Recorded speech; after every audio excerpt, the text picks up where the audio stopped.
Hello everyone, Ticklets academy YouTube channel में आप सभी का स्वागत है।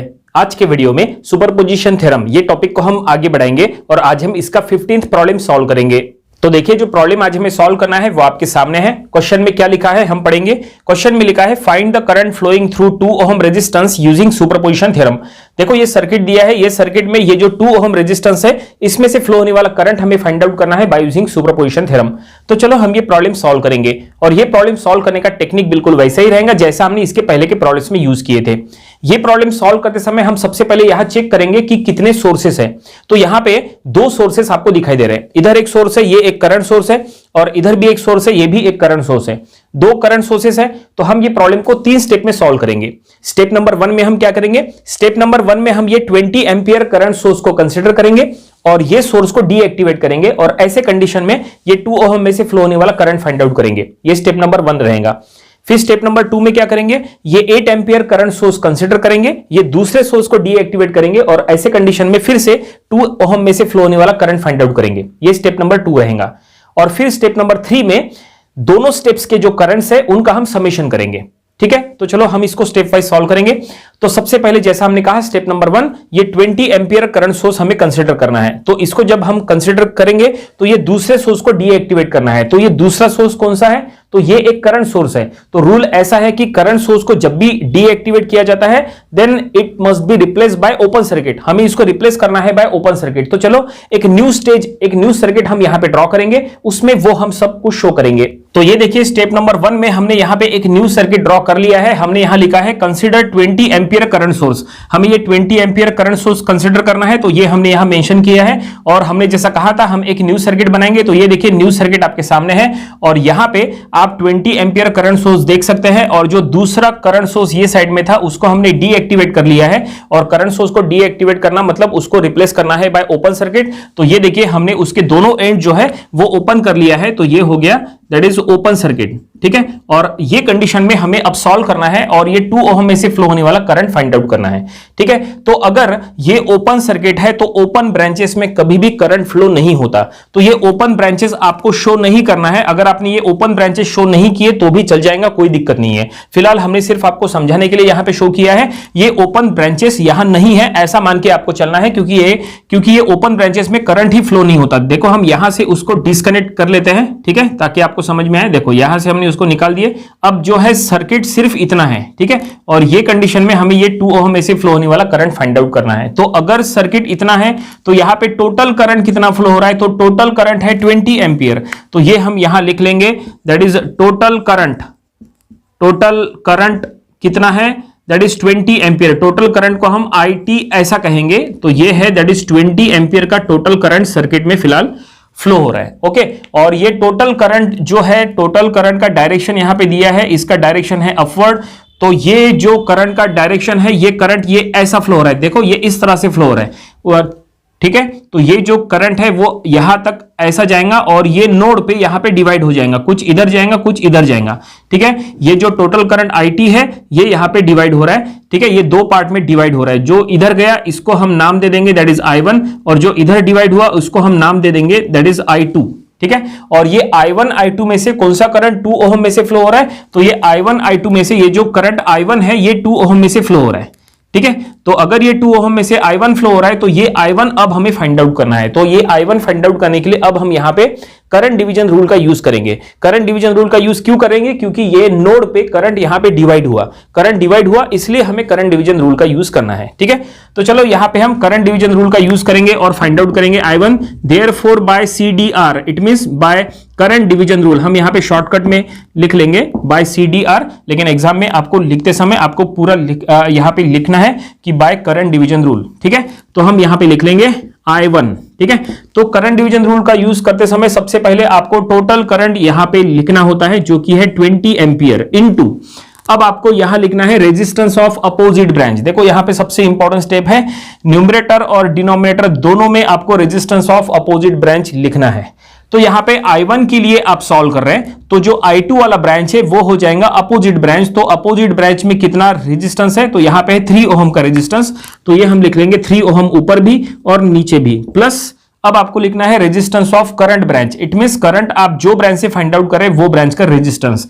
करंट आप ये ब्रांच से फाइंड आउट कर रहे हैं तो ये ब्रांच का पूरा रेजिस्टेंस क्या हो जाएगा, तो देखो यहाँ पे 2 ओहम और 5 ओहम ये दोनों सीरीज में है तो ये हो जाएगा 7 ओहम, तो यहाँ पे हम लिख लेंगे 7 ओहम। ठीक है, तो ये क्या हो जाएगा, देखो 3/10 इट मीन 0.3 इंटू आपको 20 करना है, तो ये हम यहाँ पे लिखेंगे I1 का आंसर दैट इज 6 एम्पियर। तो ये हमने 6 एम्पियर का करंट जो है ये 2 ओहम में से फ्लो होने वाला करंट हमने फाइंड आउट कर लिए, और ये करंट का डायरेक्शन हम दे देंगे। जब ये करंट I1 2 ओहम में से फ्लो हो रहा है तब इसका डायरेक्शन देखो क्या है, ऐसा राइटवर्ड है तो हम यहां पे डायरेक्शन यहां दे देंगे राइटवर्ड। तो ये फाइनली स्टेप नंबर 1 कंप्लीट हो गया। जैसा हमने कहा था कि हमें ये प्रॉब्लम को 3 स्टेप्स में सॉल्व करना है, तो उसमें से पहला स्टेप कंप्लीट हो गया। हमने 20 एम्पियर करंट सोर्स की वजह से 2 ओहम में से कितना करंट फ्लो हो रहा है वो पता कर लिया है। 20 एम्पियर करंट सोर्स की वजह से 2 ओहम में 6 एम्पियर का करंट फ्लो हो रहा है और उसका डायरेक्शन है राइटवर्ड। ठीक है, ये स्टेप नंबर 1 कंप्लीट। और अब स्टेप नंबर 2 की तरफ चलते हैं। स्टेप नंबर 2 में हमें फिर से यही प्रोसेस को कंटिन्यू करना है, लेकिन स्टेप नंबर 2 में हमें ये 8 एम्पियर का करंट सोर्स कंसिडर करना है। स्टेप नंबर 2 में जब हम 8 एम्पियर का करंट सोर्स लेंगे तो ये दूसरा करंट सोर्स हमें डीएक्टिवेट करना पड़ेगा। तो चलो हम फिर से एक न्यू स्टेज ड्रॉ करते हैं, बिल्कुल इसी टाइप का सर्किट हमें ड्रॉ करना पड़ेगा, वहां पे हम वो स्टेप नंबर 2 सॉल्व करेंगे। तो ये देखिए जैसा हमने कहा था, हमने यहां पे लिख लिया है step number 2 consider 8 ampere current source. ठीक है, और यहां पे हमें एक न्यू स्टेज ड्रॉ करना था, एक न्यू सर्किट ड्रॉ करना था। तो ये देखिए हमने एक न्यू सर्किट ड्रॉ किए, उसमें हमने 8 एम्पियर करंट सोर्स यहां पे कंसीडर कर लिए, और जो दूसरे साइड में जो करंट सोर्स था उसको हमने डीएक्टिवेट कर लिए। इट मींस हमने उसको रिप्लेस किए हैं बाय ओपन सर्किट। तो ये देखिए यहां पे ये ओपन ब्रांचेस है, तो ये हो गया यहां पे ओपन सर्किट। ठीक है, इस तरह से। और अब हमें ये स्टेज में 2 ओहम में से फ्लो होने वाला करंट फिर से यहां पे फाइंड आउट करना है। तो चलो हम ये स्टेज सॉल्व करेंगे। तो यहां पे भी अगर आप प्रॉपर्ली चेक करेंगे तो ओपन सर्किट है, तो ओपन ब्रांचेस में कभी भी करंट फ्लो नहीं होता। तो ये ओपन ब्रांचेस अगर आपने एग्जाम में शो नहीं किए तो भी चल जाएगा। तो देखो यहां से हम इसको जो है डिस्कनेक्ट कर लेते हैं ताकि आपको समझ में आए अच्छे से। ठीक है, तो ये देखो हमने यहां से इसको रिमूव कर लिया है, और अब सर्किट बस इतना है, बस हमें ये सर्किट में सॉल्व करके 2 ओहम में से फ्लो होने वाला करंट बस फाइंड आउट करना है। ठीक है, तो यहां पे टोटल करंट क्या है, ये सर्किट में टोटल करंट कितना फ्लो हो रहा है, तो यहां पे टोटल करंट 8 एम्पियर का करंट फ्लो हो रहा है। तो ये हम यहां पे लिख लेंगे टोटल करंट। ठीक है, सबसे पहले हमेशा टोटल करंट आपको फाइंड आउट करना होता है, और टोटल करंट यहां ऑलरेडी हमें पता है, तो ये क्या है 8 एम्पियर है। तो हम यहां पे लिख लेंगे IT that is total current. तो ये हमने लिख लिया दैट इज 8 एम्पियर का टोटल करंट। ठीक है, और अब ये करंट का डायरेक्शन देखो, और ये करंट को फ्लो करा के उसको डिवाइड कराओ और देखो कि 2 ओहम में से कितना करंट फ्लो हो रहा है। तो ये देखो ये टोटल करंट इस तरह से फ्लो होगा, ये है IT। ठीक है, इस तरह से फ्लो होगा, देखो उसका डायरेक्शन ऐसा डाउनवर्ड है, तो ये इस तरह से आगे चल के यहां तक आएगा, और ये नोड पे डिवाइड हो जाएगा, कुछ ऊपर जाएगा और कुछ इधर जाएगा। देखो इस तरह से ये डिवाइड होगा। जो करंट ऊपर गया उसका नाम हम यहां पे दे देंगे I3, और जो करंट इधर लेफ्ट साइड में डिवाइड हुआ उसको हम नाम दे देंगे दैट इज I4। नेमिंग आप कुछ भी दो, कोई फर्क नहीं पड़ता। और ये I3 I4 में से, ये I3 I4 में से चेक करो कि कौन सा करंट 2 ओहम में से फ्लो होगा। तो ये जो I3 I4 है उसमें से जो I4 है, ये देखो ये I4 इस तरह से फ्लो होगा, और आगे चल के ये 2 ओहम में से फ्लो होगा। ये देखो इस तरह से ये 2 ओहम में I4 फ्लो हो रहा है।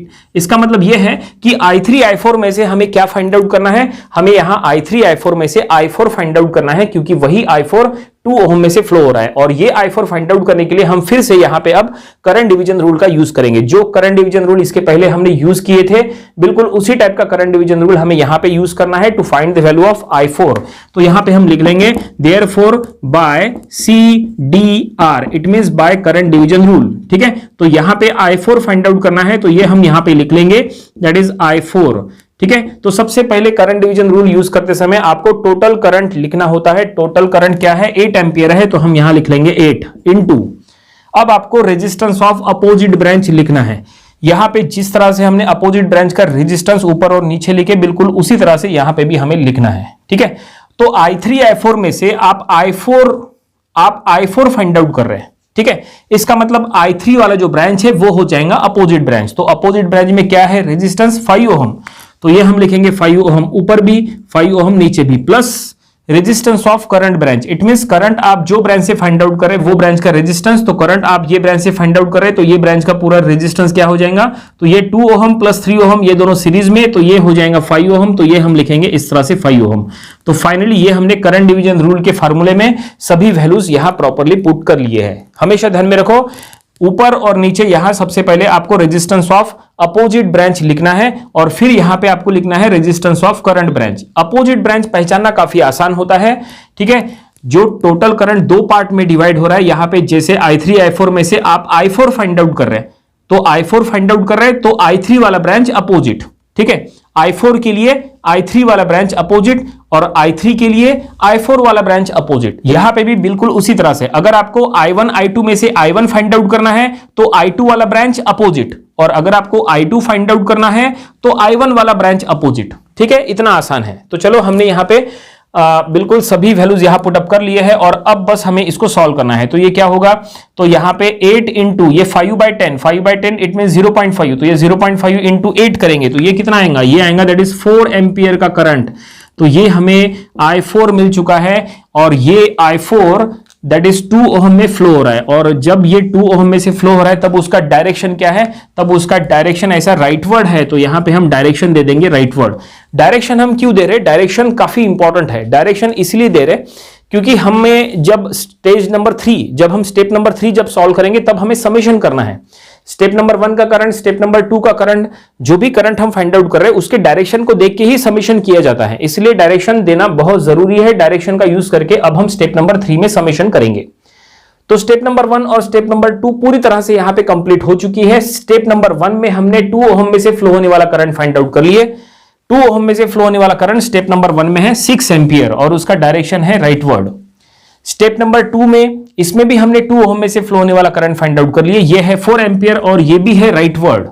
और अब हमें स्टेप नंबर 3 करना है और स्टेप नंबर 3 में ये दोनों करंट्स का समेशन करना है, लेकिन उसके लिए दोनों का पहले डायरेक्शन चेक करो, क्या दोनों का डायरेक्शन सेम है। अगर दोनों का डायरेक्शन सेम है तो आप दोनों को ऐड करो, और अगर दोनों का डायरेक्शन अपोजिट है तो दोनों का सब्सट्रैक्शन करो, ठीक है। तो यहां देखो दोनों का डायरेक्शन सेम है, इसका मतलब दोनों का हमें एडिशन करना है, ये कंफर्म। तो यहां पे हम लिख लेंगे स्टेप नंबर 3, देखो इतने जगह में आराम से सॉल्व हो जाएगा। स्टेप नंबर 3, ठीक है, total current flowing through 2 ohm, तो यहां पे हम लिख लेंगे total current through 2 ohm is, तो ये हम लिख लेंगे बड़ा सा I यहां पे लिख लेंगे, बेस में यहां पे 2 ओहम लिख लेंगे, और हमें क्या करना है I1 और I4 को जस्ट ऐड करना है। तो हम यहां पे लिख लेंगे I1 प्लस I4, इसका मतलब ये 6 प्लस 4, तो ये क्या हो गया, ये हो गया 10 एम्पियर का करंट। तो फाइनली 2 ओहम में से फ्लो होने वाला करंट क्वेश्चन में फाइंड आउट करने के लिए कहा था, तो 2 ओहम में से फ्लो होने वाला करंट हमने फाइंड आउट कर लिए, वो निकला है 10 एम्पियर, और प्रॉब्लम यहीं पे कंप्लीट हो गया। उम्मीद करते हैं कि ये प्रॉब्लम आपको समझ में आया होगा। ये प्रॉब्लम आपको अपनी प्रैक्टिस बुक में भी सॉल्व करके देख लेना चाहिए। ये था सुपरपोजिशन थ्योरम, ये टॉपिक का प्रॉब्लम नंबर 15। इसके पहले जो हमने इसके 14 प्रॉब्लम्स लिए थे वो भी आपको स्टडी कर लेना चाहिए, और इसके आने वाले वीडियोस में हम इसके और भी नंबर ऑफ प्रॉब्लम्स कवर करेंगे ताकि इसकी अच्छी खासी प्रैक्टिस हो जाए। तो मिलते हैं नेक्स्ट वीडियो में। Thank you very much.